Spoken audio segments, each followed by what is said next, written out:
வணக்கம். நூலகத்தை எவ்வாறு பயன்படுத்த வேண்டும் என்பது குறித்து நாம் பேசிக்கிட்டு இருந்தோம்.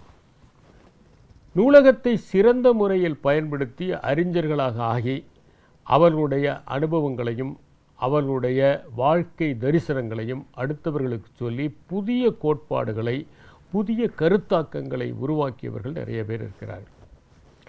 ஒரு உதாரணத்துக்கு ஐசக் ஆசிமோவ் பற்றி நான் பல இடங்களில் சொல்லியிருக்கேன். ஐசக் ஆசிமோவ் 500 புத்தகங்களுக்கு மேலே எழுதியிருக்கிறாரு. நிறைய தலைப்புகளில் ஒரு புத்தகங்கள் எழுதியிருக்கிறார். அவருடைய வேலையை படிக்கிறதும் எழுதுவதும் தான். அவர் எழுதாத தலைப்பு இல்லைங்கிற அளவுக்கு எழுதுவார். அவர் சயின்ஸ் ஃபிக்ஷன் எழுதியிருக்கிறாரு. அதே நேரத்தில் ஷேக்ஸ்பியரை பற்றி எழுதியிருக்கிறாரு, பயாலஜியை பற்றி எழுதியிருக்கிறாரு, ஃபிசிக்ஸை பற்றி எழுதியிருக்கிறாரு. ஐசக் ஆசிமோவ் புக் ஆஃப் ஃபேக்ட்ஸ் அப்படின்னு ஒரு புத்தகம். அதில் அரிய தகவல்கள்லாம் அவர் தெரிவிச்சிருப்பார். எனக்கு ரொம்ப ஆச்சரியமான சில ஃபேக்ட்ஸ் எல்லாம் அதிலிருந்து தான் நான் தெரிஞ்சுக்கிட்டேன். உதாரணத்துக்கு லெனினுக்கு எவ்வளவு புனைப்பெயர், ஏன்னா அவருடைய லெனின் அப்படிங்கிறது அவருடைய புனைப்பெயர் தான், அது அவருடைய ஒரிஜினல் பெயர் இல்லை. விளாதிமிர் இலிச் அப்படிங்கிறது அவருடைய லெனின் அப்படின்னு நம்ம குறிப்பிடுவோம். ஆனால் என்னென்னா அவருடைய ஒரிஜினல் பேர் வேறையாக இருந்தாலும் 151 பெயர்கள் புனைப்பெயர்களை அவர் பயன்படுத்தியிருக்கிறார். விளாதிமிர் இல்யிச் உல்யனேவ் அப்படிங்கிற அந்த பேரில் விளாதிமிர்ங்கிறது தான் அவருடைய பேர். இன்னொன்று ரெண்டாவது அவருடைய அப்பாவுடைய பேர்லேருந்து டிரைவ் பண்ணது. மூணாவது அவருடைய பாரம்பரிய பேர். இந்தியாவில் 3000 ஆண்டுகளுக்கு முன்னாடி கேட்ராக்ட் சர்ஜரி பண்ணியிருந்திருக்காங்க அப்படிங்கிறது நம்ம அந்த புக்கில் இருந்து படிக்க முடியும். அரிய தகவல்களை நம்ம அதில் படிக்க முடியும். அவ்வளோ அற்புதமான ஒரு நூல். இவ்வளவு புத்தகங்களை எழுதின அந்த ஐசக் ஆசிமோவுக்கு ஒன்று தான், எழுதுறது படிக்கிறது இதுதான் வேலை. அவர்கிட்ட கேட்டாங்க, உங்கள் வாழ்க்கையில் நீங்கள் மரணம் அடையும் போது எந்த மாதிரி உணர்வோடு நீங்கள் மரணம் அடைவீங்க? அவர் சொன்னார், எனக்கு கொஞ்சம் கூட ரெக்ரெட்ஸே இருக்காது, ஏன்னா நான் என்னுடைய வாழ்க்கையை முழுமையாக வாழ்ந்திருக்கிறேன்.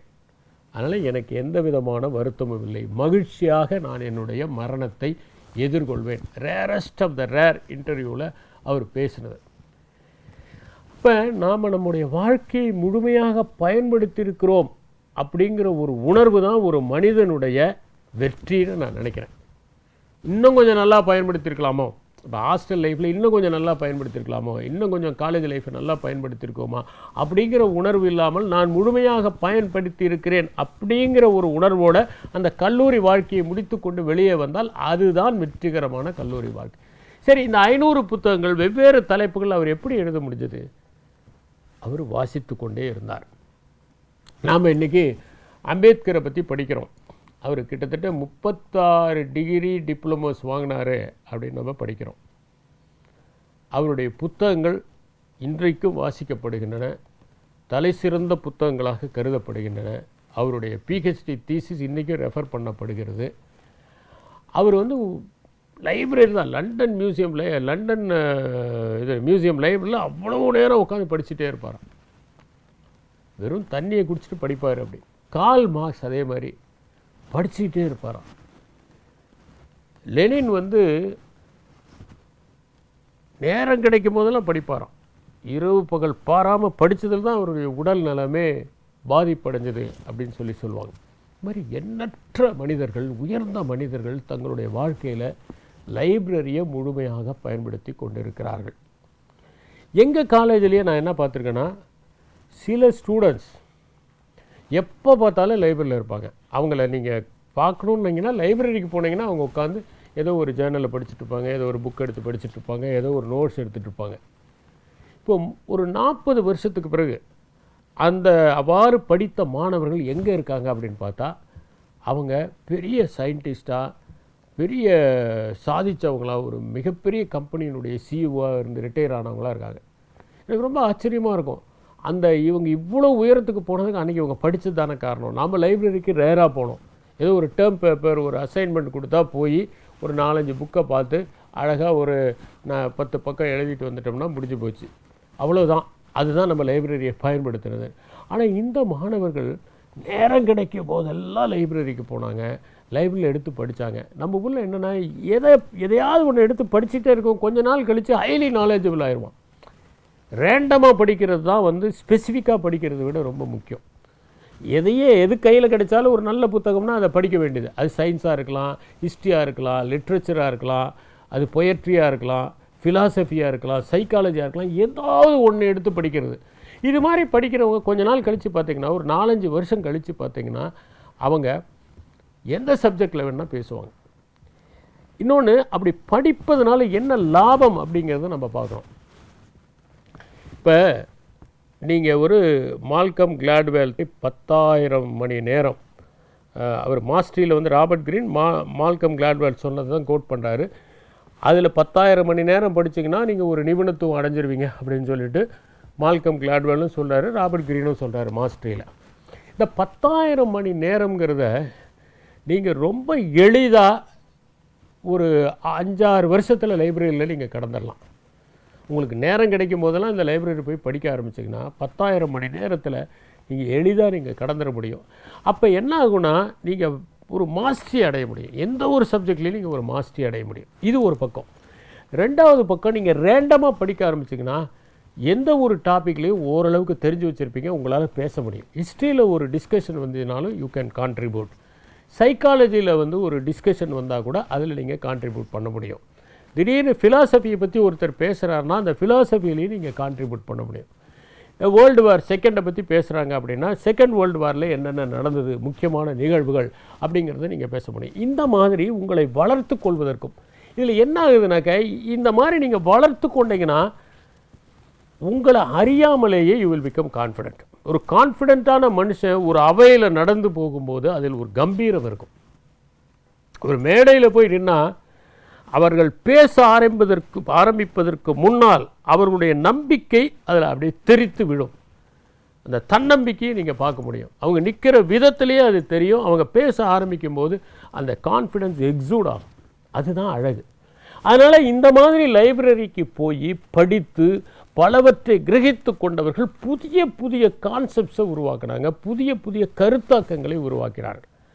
அவர்கள் ஒரு சமூகம் எழுச்சி உருவதற்காக, ஒரு சமூகம் விழிப்புணர்வு பெறுவதற்காக உழைத்தார்கள். இதுவரைக்கும் உலகம் சிந்திக்காத ஒரு பாதையில் அவர்களால் சிந்திக்க முடிந்தது. அந்த கல்வி தான் அவங்கள உயர்த்தி காமிச்சது. அவங்க என்ன பண்ணாங்கன்னா, யாரெல்லாம் கீழே இருக்கிறாங்களோ அவங்கெல்லாம் அப்படி கை கொடுத்து தூக்கி மேலே கொண்டு வரதுக்கு முயற்சி செய்தார்கள். அதனால் லைப்ரரியை பயன்படுத்துகிறவர்கள் ஒரு 10-15 வருஷத்திலேயே அதற்கான பலனை காண்பார்கள். எல்லா இடங்கள்லையும் அவர்கள் போற்றப்படுவார்கள், மதிக்கப்படுவார்கள். யாரை இந்த உலகம் மதிக்குது, யாருக்கிட்ட விஷயம் இருக்குதோ அவங்கள தான் மதிக்குது. அதனால தான் there are 2 types of knowledge அப்படின்னு சொல்லுவாங்க. கன்ஃபியூஷியஸ் சொன்னார், ஒன் டு நோ அந்த other is to know who knows அப்படின்னார். நமக்கு தெரியணும், தெரிஞ்சால் பரவாயில்ல. நமக்கு தெரியலன்னா யாருக்கு தெரியும்னாவது தெரியணும். அந்த மாதிரி நாம் தெரிந்தவர்களாக இருந்தால் இந்த உலகமே நம்மை பயன்படுத்தி கொள்வதற்கு தயாராக இருக்கிறது, மதிப்பதற்கு தயாராக இருக்கிறது. அதனால தான் என்ன சொல்கிறேன்னா, காலேஜஸ் என்ன பண்ணணும்னா ஃபஸ்ட்டு 3 months ஒரு லைப்ரரி அவர் வைங்க. லைப்ரரிக்கு கட்டாயம் போக சொல்லுங்கள். அந்த லைப்ரரியில் உட்காந்து அவங்கள ஏதாவது ஒரு புத்தகத்தை படிக்க சொல்லுங்கள். படிச்சுட்டு அதை பற்றி சின்ன ஹிண்ட்ஸ் எடுத்துகிட்டு வந்து அவங்கள ஏதாவது ப்ரெசன்ட் பண்ண சொல்லுங்கள். நான் நிறையா வந்து மாணவர்களுக்கு சொல்கிறது, நீங்கள் வந்து வாசிப்பு இயக்கத்தை ஒன்று ஆரம்பிங்க அப்படின்னு. மாதத்துக்கு ஒரு புத்தகத்தை ஒரு மாணவர் படிச்சுட்டு வந்து ஒரு 5 நிமிஷம் பேசினா போதும். அந்த புத்தகத்தை பற்றி எல்லாரும் தெரிஞ்சுக்கலாம். இது ஒரு பக்கம். ரெண்டாவது, பயமில்லாமல் பேசுவதற்கான பயிற்சியும் இது கிடைக்கும். நான் வந்து தலைமைச் செயலாளராக இருக்கும்போது அன்னைக்கு நான் சார்ஜ் ஹேண்ட் ஓவர் பண்ணுறேன். அன்றைக்கி எழுதின கடைசி கடிதம் என்னென்னா, பள்ளி கல்வித்துறை இயக்குனருக்கு எழுதினதே, எல்லா பள்ளிகளிலும் தயவுசெய்து வாசிப்பு மன்றம் ஒன்றை தொடங்குங்கள். மாணவர்கள் வந்து ஒரு புத்தகத்தை வாசித்து விட்டு வந்து அதை பற்றி பேசுவதற்கான வாய்ப்பை ஏற்படுத்தி கொடுங்கள். எல்லா வகுப்புலையும் ஒரு 40 ஸ்டூடெண்ட்ஸ் 50 ஸ்டூடெண்ட்ஸ் இருக்காங்கன்னா ஒவ்வொரு மாதமும் 1 மணி நேரம் ஒரு 5 மாணவர்கள் அவங்க படித்த புத்தகத்தை வந்து பேசிட்டுமே, அவங்க பேசுகிறது கேட்டு நாமளும் படிக்கணுங்கிற எண்ணம் மற்றவங்களுக்கு வரும். ரெண்டாவது, இன்றைக்கி நிறைய பேர்கிட்ட இருக்கிற ப்ராப்ளம் என்னென்னா, ஒரு ஸ்டேஜில் போய் பேசுகிறதுனா நடுங்கிறாங்க. அதனால தான் அந்த காலத்திலேயே ஔவையார் எழுதினார், ஆர்த்த சபை 101, 1001 புலவர், வார்த்தை 10,000 என்னென்னா, ஒரு சபையில் போய் ஒரு நல்ல ஒரு உரையை சொற்பொழிவை கேட்கணும்னா 100 ஒருத்தருக்கு தான் இன்ட்ரெஸ்ட் இருக்கும். அந்த காலத்திலேயே 100 பேரில் ஒருத்தர் தான் ஒரு நல்ல சொற்பொழிவு இருக்குது, நம்ம போய் கேட்போம், ஒரு நல்ல கவிதையை வாசிக்கிறாங்க, ஒரு நல்ல நூல் அரங்கேறுது, போய் கேட்போம் அப்படிங்கிற ஆசையோடு இருப்பாங்களாம். 1000 பேரில் ஒருத்தர் தான் நல்ல கவிதை எழுதக்கூடிய ஆற்றலோடு இருப்பாங்க, 1001 புலவர். ஆனால் 10,000 ஒருத்தரால் தான் போய் மேடையில் பேச முடியும். எப்போ? ஔவையார் வாழ்ந்த காலத்திலேயே ஸ்டேஜ் ஃபியர் இருந்திருக்கு, இன்றைக்கி நேற்று இல்லை. அந்த காலத்திலேயே மேடையில் போய் தெளிவாக பேசக்கூடியவங்க 10,000 பேருக்கு ஒருத்தர் தான் இருப்பாங்க அப்படின்னு சொல்லிட்டு ஔவையார் சொல்கிறார். அப்போ சபையில் போய் ஏன் திருவள்ளுவர் சபையை அவையறிதல் அப்படின்னு சொன்னார். கம்யூனிகேஷனை பற்றி ஒரு 100 குறள்பா எழுதியிருக்கிறார். ஏன் அவ்வளவு குறட்பாக்கள் எழுதினார்? அந்த காலத்திலே கம்யூனிகேஷன் சிரமமாக இருந்திருக்கிறது, எல்லாராலையும் பேச முடியல, அவையை அறிந்து பேசணும் அப்படின்னு சொன்னார். ஏன்னா யாருக்கு என்ன தேவையோ அதுதானே. ஒரு ஸ்டூடெண்ட்ஸ்கிட்ட போய் இப்போ திருக்குறள் இருக்குது, நம்ம எலிமெண்ட்ரி ஸ்கூல் ஸ்டூடெண்ட்ஸ்கிட்ட போய் பேசுகிறதுனா எப்படி பேசணும்? அதனுடைய ருடிமெண்ட்ரி மீனிங்கை மட்டும்தான் நம்ம சொல்லணும், அவ்வளோதான் பேச முடியும். இதே ஒரு ஹைஸ்கூலுக்கிட்ட போய் பேசுகிறோம் அப்படின்னா, எலிமெண்ட்ரி ஸ்கூல் பசங்கக்கிட்ட சில கதைகளோடு பேசுனீங்கன்னா அவங்களுக்கு அந்த குறள் புரியும். அவங்கக்கிட்ட போய் ஸ்ட்ரெயிட்டாகவே குறளை பற்றி பரிமேல் அழகர் இப்படி கூடியிருக்கிறார், நச்சினார்க்கினியர் இப்படி கூடியிருக்கிறார் அப்படின்னு நம்ம விளக்கம் சொன்னோம்னா அவங்களுக்கு ஒன்றும் புரியாது. போப் இப்படி எழுதியிருக்கிறாரு அப்படிலாம் சொன்னால் புரியாது. ஆனால் ஹைஸ்கூல் பசங்கக்கிட்ட போகும்போது அதை கொஞ்சம் அப்ளிகேஷன் ஓரியன்டாக எடுத்துகிட்டு போகலாம். இதே காலேஜ் ஸ்டூடெண்ட்ஸ்கிட்ட சொல்லும்போது திருவள்ளுவரையும் மற்ற உலக அறிஞர்களையும் நாம் ஒப்பிட்டு பேசுவதற்கான வாய்ப்புகள் இருக்கின்றன. உதாரணத்துக்கு நாம் ஷேக்ஸ்பியர் சொல்கிறாரு, brevity is the soul of விட் அப்படின்னா, திருவள்ளுவர் என்ன சொல்கிறாரு? எப்போவுமே சுருக்கமாக சொல்லணும் அப்படிங்கிறாரு. திருவள்ளுவர் சரியான சொல்லை பயன்படுத்துக அப்படிங்கிறார். இப்போ ஒரு உதாரணத்துக்கு எடுத்துட்டிங்கன்னா, ரோமியோ ஜூலியட்டில் ஒரு நர்ஸ் பாத்திரம் வரும், எக்கச்சக்கமாக பேசிக்கிட்டே இருக்கும். அந்த மாதிரி டைமில் ஷேக்ஸ்பியர் சொல்கிறாரு, அவங்க பேசுகிறதுல 2 மூட்டை அளவுக்கு எல்லாம் உமி இருக்கும், அதில் 4-5 கிரெயின் தான் இருக்கும் அப்படின்னு சொல்லிட்டு ஷேக்ஸ்பியர் சொல்கிறாரு. மகன் எனல் மக்கட்பதடி எனல் அப்படிங்கிறாரு திருவள்ளுவர். இந்த சிமிலாரிட்டிஸை நம்ம ட்ரா பண்ணுறதுக்கு வாய்ப்பு எப்போ கிடைக்குதுன்னா, நீங்கள் இதை 2ஐயும் படித்தா தான் அந்த வாய்ப்பு கிடைக்கும். அதை ஒரு காலேஜ் ஸ்டூடெண்ட்ஸ்கிட்ட போய் சொன்னீங்கன்னா அவங்க என்ன பண்ணுவாங்கன்னா, திருவள்ளுவரையும் படிப்பாங்க, ஷேக்ஸ்பியரையும் படிப்பாங்க. இப்போ திருவள்ளுவர் சொன்னதுக்கும் பிளாட்டோ சொல்கிறதுக்கும் என்ன தொடர்பு இருக்கிறது அப்படிங்கிறத நீங்கள் பார்க்கலாம். காந்தி சொன்ன கான்செப்டு திருக்குறளில் இருக்கா? எந்த குறள் பர்னாட் ஷாவுக்கு ரொம்ப பிடிக்கும்? எந்த குறள் இங்கர்சாலுக்கு பிடிக்கும்? இங்கர்சால் எழுதுகிறாரு, sweet are the flute and lute to those who have not heard the prattle of the children அப்படின்னு எழுதுகிறார் இங்கர்சால். அது சொல்லிவிட்டு அது திருக்குறள் அவருக்கு தெரியல, அவர் வேறு நினச்சிட்டு எழுதுகிறாரு. பட் இந்த குறளை தான் அவர் கோட் பண்ணியிருக்கிறார். இது என்னன்னாக்க குடலினிது யாழினிது அப்படின்னு. இப்போ இந்த மாதிரி விஷயங்கள்லாம் ஒரு காலேஜ் ஸ்டூடெண்ட்ஸை சொன்னால், ஓ இங்கர்சால் படிச்சிருக்கிறாரு, பர்னாட் ஷா விரும்பியிருக்கிறாரு அப்படின்னு நம்ம நினச்சிட்டு இந்த ஸ்டூடெண்ட்ஸ் இன்னும் ஆர்வமாக திருக்குறளை படிப்பதற்கான வாய்ப்புகள் இருக்கின்றன. இன்றைய கான்டெக்ஸ்டில் இதே ஒரு பிஹெச்டி ஸ்டூடெண்ட்ஸ்கிட்டையோ அல்லது போஸ்ட் கிராஜுவேட் ஸ்டூடெண்ட்ஸ்கிட்டையோ போய் பேசும்போது இன்றைய கான்செப்டில் ஒவ்வொரு திருக்குறளையும் நம்ம எப்படி அப்ளை பண்ணலாம்.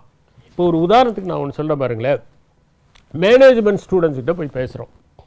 இப்போ மேனேஜ்மெண்ட் ஸ்டூடெண்ட்ஸ்கிட்ட பேசும்போது திருக்குறள் என்ன லீடர்ஷிப் குவாலிட்டிஸை சொல்லுது, திருக்குறள் டெசிஷன் மேக்கிங்கை பற்றி என்ன சொல்லுது, எண்ணி துணிக கருமம்னு சொல்லுது, திருக்குறள் ஸ்வாட் அனாலிசிஸை பற்றி என்ன சொல்லுது, வினை வழியும் தன் வழியும் மாற்றான் வழியும் துணை வழியும் தூக்கிச் செயல் அப்படின்னு திருவள்ளுவர் சொல்கிறார். இதுதான் ஸ்வாட் அனாலிசிஸ். டெலிகேஷனை பற்றி திருவள்ளுவர் சொல்கிறாரு, இதனை இவன் முடிக்கும் என்றாய்ந்து அதனை அவன் கண் விடல். அப்போ ஒரு மேனேஜ்மெண்ட் ஸ்டூடெண்ட்ஸ்கிட்ட போய் பேசும்போது டெசிஷன் மேக்கிங்னா லீடர்ஷிப் எப்படி பண்ணணும், ஸ்வாட் அனாலிசிஸை பற்றி திருவள்ளுவர் என்ன சொல்கிறாரு, கம்யூனிகேஷன் ஸ்கில்ஸை பற்றி எப்படி சொல்கிறாரு, ரெக்ரூட்மெண்ட்டை பற்றி என்ன பேசுகிறாரு, ட்ரைனிங்கை பற்றி என்ன பேசுகிறாரு, மோட்டிவேஷனை பற்றி என்ன பேசுகிறாரு, இந்த மாதிரி விஷயங்கள்லாம் நாம் போய் அந்த மேனேஜ்மெண்ட் ஸ்டூடெண்ட்ஸுக்கு நம்ம பேச முடியும். இது ஒரு லிட்ரேச்சர் ஸ்டூடெண்ட்ஸுக்கு நாம் போய் திருவள்ளுவரை பற்றி பேசுகிறோம்னா அப்போ திருக்குறளில் இருக்கக்கூடிய அழகியல் உணர்வுகள் என்ன, அதில் எப்படிப்பட்ட சிமிலிஸ் யூஸ் பண்ணுறாங்க. சரி, ஒரு பாட்டனி படிக்கிற ஸ்டூடெண்ட்ஸ் கிட்ட போய் பேசுகிறோம் அப்படின்னா திருக்குறளில் வரக்கூடிய மரங்கள் என்னென்ன, அதில் வரக்கூடிய தாவரங்கள் என்ன. நம்ம கூட பார்க்குறோம், அனிச்சம்னு ஒரு பூ இருக்கா, ஒருவேளை ஒரு மித்தாலஜிக்கல் பூவாக இருக்குமா அப்படிங்கிற சந்தேகம் இருக்கும். ஆனால் அனிச்சம்னு ஒரு பூ பல இடங்களில் சங்க இலக்கியங்களில் ரெஃபர் ஆகியிருக்குது. உலகத்தமிழ் செம்மொழி மாநாட்டுக்காக ஒரு மலரை கொண்டு வரும்போது கபிலர் குறிஞ்சிப்பாட்டில் சொன்னால் அத்தனை பூவையும் அதனுடைய பொட்டானிக்கல் நேமோட படத்தோட அந்த மாநாட்டு மலரில் வெளியிட்டாங்க. அப்போ இது எல்லாமே கற்பனையில் இல்லை, தமிழ் இலக்கியங்களில் அந்த புலவர்கள் எல்லாம் அவதானித்து ஒன்று க்ளீனாக கவனிச்சிருக்காங்க. பின்னாடி கூட தவறாக சில கவிஞர்கள் எழுதியிருப்பாங்க, அதாவது பெண் குயில் பாடுற மாதிரி. ஆனால் சங்க இலக்கியங்களில் ஆண் குயில் தான் பாடுற மாதிரி கரெக்டாக எழுதியிருப்பாங்க, ஆண் பறவை தான் பாடுற மாதிரி எழுதியிருப்பாங்க. ஏன்னா அவங்க இயற்கையோடு இயைந்து வாழ்ந்தார்கள். அந்த மரப்பட்டையை போய் அப்படி இழுத்து தன்னுடைய பிடிக்கு கொடுக்கறதுக்காக இந்த களிர் அதை பிரித்து இழுக்குது அப்படிங்கிற ஒரு பாடல் வருது, சங்க இலக்கியத்தில் வருது. பிடி பசி களைய பெருங்கை வேழம் அப்படின்னு அது சொல்லப்பட்டிருக்கு. நீங்கள் எந்த ஃபாரஸ்ட் ஏரியாவுக்கு போனீங்கனாலும் பார்த்தீங்கன்னா அந்த பெரிஃபெரியில் நிறைய பட்டையை யானைகள் உரிச்சிருக்கும். அது தன்னுடைய டெரிட்டரியை மார்க் பண்ணுறதுக்கு அந்த பட்டையை உரிக்குது, அந்த மரங்கள்லேருந்து பட்டையை உரிக்குது. இதை பற்றி நம்ம சங்ககால கவிஞர்கள் துல்லியமாக பார்த்து அதை பற்றி எழுதியிருக்கிறாங்க. ஒரு டொமஸ்டிகேஷன் எப்படி ஒரு காட்டிலிருந்து ஒரு கன்று வந்துடுது, அதை எப்படி அவங்க டொமஸ்டிகேட் பண்ணுறாங்க அப்படிங்கிறத பற்றி குறுந்தொகையில் ஒரு பாட்டு வருது. இது மாதிரி நீங்கள் அந்த பாட்டனி ஸ்டூடெண்ட்ஸ்கிட்ட போகும்போது நீங்கள் திருக்குறளில் வரக்கூடிய அந்த தாவரங்களை பற்றி பேசுவது மிகவும் பொருத்தமாக இருக்கும். இப்படி யார்கிட்ட எப்படி பேசணும் அப்படிங்கிறத தெரிஞ்சுக்கிறதுக்கான அந்த கம்யூனிகேஷன் ஸ்கில்ஸ் எப்போ வரும்? படித்தால் தான் வரும். நம்ம ஊரில் ரொம்ப எளிதாக ஒரு பழமொழி சொல்லுவாங்க, சட்டியில் இருந்தால் தான் அகப்பையில் வரும்னு. அப்போ அந்த சட்டியில் வர்றதுக்கு என்ன பண்ணணும்? நீங்கள் லைப்ரரிக்கு போகணும். இப்போ லைப்ரரி எப்படி பயன்படுத்துறது? முதல்ல என்ன சொல்லுவோன்னா, போங்க, அடிக்கடி போங்க. Then you will fall in love with that place. சும்மா போங்க, டெய்லி போய் 1 மணி நேரம் உட்காந்துருங்க. அந்த அதை நாம் படிக்கணும், புத்தகத்தை எடுத்து படிக்கணும், நிறைய கற்றுக்கணுங்கிற ஆசை இல்லாமல் இருக்கும். ஆனால் நீங்கள் போய் உட்காந்திங்கன்னா அங்கே இருக்கிறவங்களாம் ஒரு தவம் மாதிரி லைப்ரரி யூஸ் பண்ணது அப்படி சுற்றி முற்றி பார்ப்பீங்க. நான் சொன்னேன் இல்லையா, மிரர் நியூரான் அது ஒர்க் பண்ண ஆரம்பிச்சிடும். அப்போ என்ன ஆகுங்கன்னா, உங்களை அறியாமலேயே புத்தகத்தை எடுத்து படிக்க ஆரம்பிச்சிருவீங்க. அப்போ யாராவது ஒருத்தர் இன்ட்ரெஸ்ட்டாக படிச்சுட்டு வச்சுட்டு போனாங்கன்னா கொஞ்ச நேரம் கழித்து உங்களுக்கு ஆசை வரும், என்ன அவ்வளவு ஆசையாக படித்தார் அப்படின்னு. நீங்கள் அந்த புத்தகத்தை எடுத்து ஒரு 4 பக்கம் படிச்சிங்கன்னா உண்மையிலேயே அது இன்ட்ரெஸ்ட்டாக இருக்கும், அதை நீங்கள் படிக்க ஆரம்பிப்பீங்க. நம்ம என்ன பண்ணுவோம்னா, ட்ரெயினில் போயிட்டுருப்போம், ஏற்றா அப்படி ஒருத்தர் ஏதாவது ஒரு புத்தகத்தை படிச்சுட்ருப்பார். அவர் படிக்கிற விதத்தை பார்த்துட்டு நமக்கே என்ன புத்தகம் இது, இவ்வளோ ஆசையாக படிச்சுட்டு போகிறாரு, இவ்வளோ ஃபேஷியல் எக்ஸ்ப்ரெஷன் திடீர்னு சிரிக்கிறாரு அப்படின்னு தோணும். அவர் மூடி வச்சோடனே கொஞ்சம் அந்த புத்தகத்தை கொடுக்குறீங்களா அப்படின்னு கேட்டு நாம் படிக்க ஆரம்பிப்போம். மனித மனமே எப்படின்னா, அடுத்தவர்கள் செய்வதை பார்த்து செய்யக்கூடிய ஆர்வம் உள்ளது தான். நம்ம இந்த துணி கடையில் பார்க்கலாம், நிறைய புடவை எடுத்து போடுவாங்க. இவங்க வேணான்னு சொல்லி ரிஜெக்ட் பண்ணிக்கிட்டே இருப்பாங்க. இவங்க ரிஜெக்ட் பண்ணதில் ஒரு லேடி ஒன்று எடுத்து அப்படி எடுத்துச்சுன்னா உடனே நில்லுங்க, அதுதான் நான் செலக்ட் பண்ணி வச்சுருக்கிறேன் அப்படிம்பாங்க. ஏன்னா அந்த இவங்களுக்காக செலக்ட் பண்ண முடியாது, யாரோ ஒருத்தருடைய அக்னாலஜ்மெண்ட் தேவைப்படுது, யாராவது ஒருத்தர் வவுச் பண்ண வேண்டியிருக்கு, யாராவது ஒருத்தர் என்டார்ஸ் பண்ண வேண்டியதாக. அதனால் என்னென்னா, ஒரு வாரம் 10 நாள் லைப்ரரிக்கு போனீங்கன்னா மற்றவங்க படிக்கிறத பார்த்து ஒரு ஆர்வம் வரும். அந்த புத்தக வாசனையை நீங்கள் மோந்து பார்க்க ஆரம்பிப்பீர்கள். அப்போ கொஞ்ச நாள் கழித்து என்னாங்கன்னா, நீங்களும் புத்தகத்தை எடுத்து படிக்க ஆரம்பிப்பீங்க. என்ன பண்ணணும்னா, லைப்ரரியை முதல்ல எக்ஸ்ப்ளோர் பண்ணுங்கள். உங்கள் காலேஜ் லைப்ரரியை ஃபஸ்ட்டு போய் எந்தெந்த செக்ஷனில் என்னென்ன புக் இருக்குது, எங்கே ஜேர்னல்ஸ் இருக்குது, எந்த பகுதியில் இ மேகசின்ஸு ஜேர்னல்ஸ் இருக்குது, எந்த பகுதியில் தீசிஸ் இருக்குது, எந்த பகுதியில் என்சைக்ளோபீடியா இருக்குது. ஒன்றும் இல்லை, சும்மா ஒரு மணி நேரம் அந்த தீசிஸ் டாப்பிக்லாம் என்ன தீசிஸ் பண்ணியிருக்கிறாங்கன்னு எடுத்து பாருங்களேன். பிஹெச்டி பண்ணியிருப்பாங்கள்ல உங்கள் காலேஜில், பிஹெச்டி தீசிஸ், அதை எடுத்து சும்மா என்ன பண்ணியிருக்காங்கன்னு சும்மா பாருங்களேன். அதுவே ஒரு என்லைட்டனிங் எக்ஸ்பீரியன்ஸாக இருக்கும். சில டாப்பிக்லாம் பார்த்தீங்கன்னா அந்த டாப்பிக்கே ரொம்ப இன்ட்ரெஸ்டிங்காக இருக்கும். உடனே அதில் நீங்கள் படிக்க ஆரம்பிச்சிருவீங்க. அப்போ என்ன ஆகும்னா அது ஒரு டிரெக்ஷன் கொடுக்க ஆரம்பிங்க. ஓ, இப்படிலாம் கூட நம்ம படிக்கலாமா, இப்படிலாம் கூட நம்ம சிந்திக்க முடியுமா அப்படிங்கிற எண்ணம் உங்களுக்கு ஏற்படும். முதல்ல எல்லா ஏரியாவையும் நீங்கள் பாருங்கள், அது ரொம்ப முக்கியம்.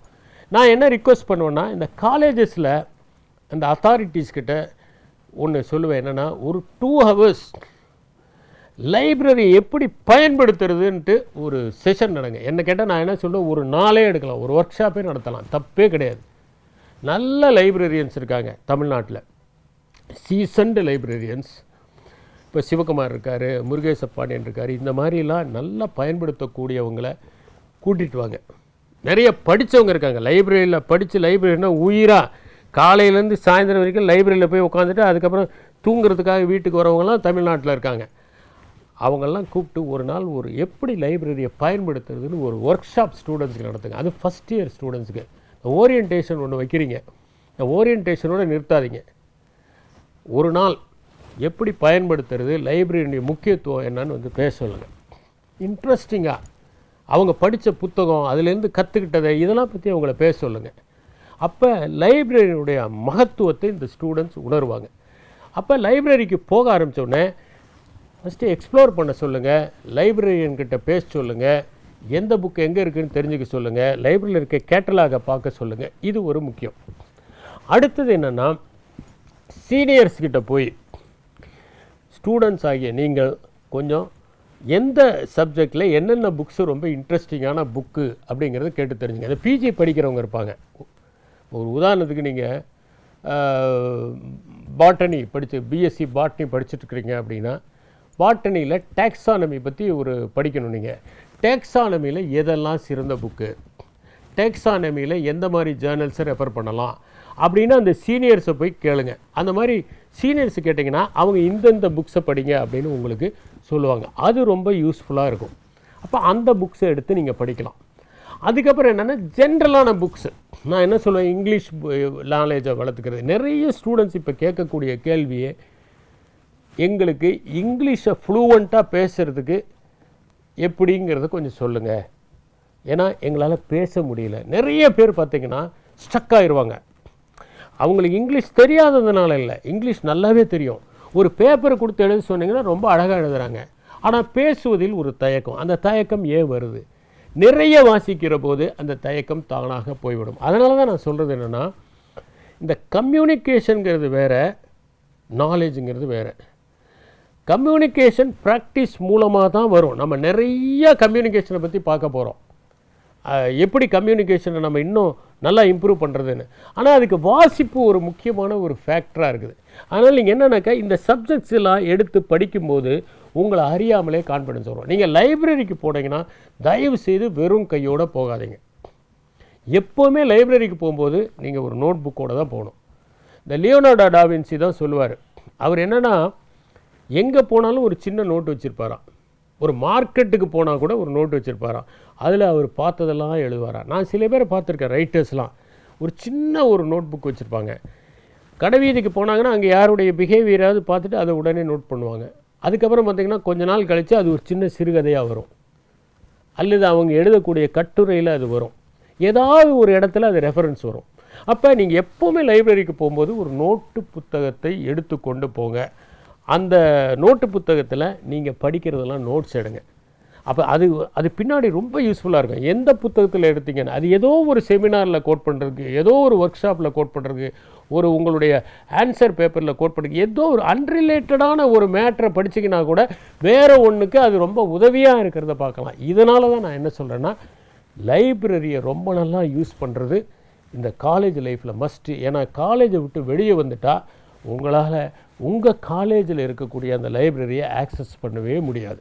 அதனால் தயவு செய்து கல்லூரி மாணவர்களாகிய நீங்கள் பள்ளி வாழ்க்கையைப் போல பாடப்புத்தகத்திலோடு உங்களை சுருக்கி கொள்ளாமல், ஒரு கூண்டிலே இருக்கிற கோழியைப் போல நீங்கள் இல்லாமல், வானவீதியிலே பறக்கின்ற ஒரு அழகான பறவையைப் போல, விண்வெளியை நேசித்து பறக்கின்ற அழகான கொக்குகளைப் போல, பல கண்டங்களுக்கு தாவி பறந்து செல்லி வலசை செய்கிற பறவைகளைப் போல உங்களுடைய அறிவை விருத்தி செய்து கொள்வதற்கு நூலகத்தை பயன்படுத்துங்கள். அது மிகவும் முக்கியம் என்று உங்களை கேட்டுக்கொள்கின்றேன். நன்றி, வணக்கம்.